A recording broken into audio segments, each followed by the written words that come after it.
د اصغر افغان په کپټانېدو شفیق ستانکزى سوای ویډیو را سره تر پای وګورئ په هر سبب هوی شي ګرانو زړه تر نږدې مینوالو یو ځل بیا مو په سلامونو هرکلی کوم د افغانستان کرکټ بورډ په خوانی اجرایي مشر شفیق ستانکزى بیرته د اصغر افغان په لوبډل مشر کېدو خوښي ښکاره کړې ده او دای د افغانستان کرکټ بورډ یو ښه او غوره پریکړه ګڼلې ده شفیق ستانکزى په خپل ټوئیټر کې لیکلي دي چې د افغانستان کرکټ بورډ غوره پریکړه زه د کرکټ بورډ له چیرمن فرحان یوسفزي ځانګړې مننه کوم چې اصغر افغان یو ځل بیا د ملي لوبډلې د درې واړه فارمیټونو لوبډل مشر وټاکه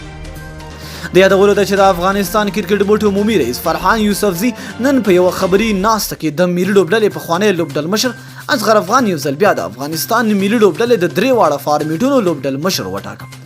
تر دې مخکې راشد خان د ملي لوبډلې لوبډل مشر چې د هغه په لوبډل مشرۍ کې افغانستان بنگلاديش او هند ته سفرونه وکړل او هلته یې له زیمبابوې بنگلاديش او ویسټ انډیز لوبډلو سره لوبې وکړې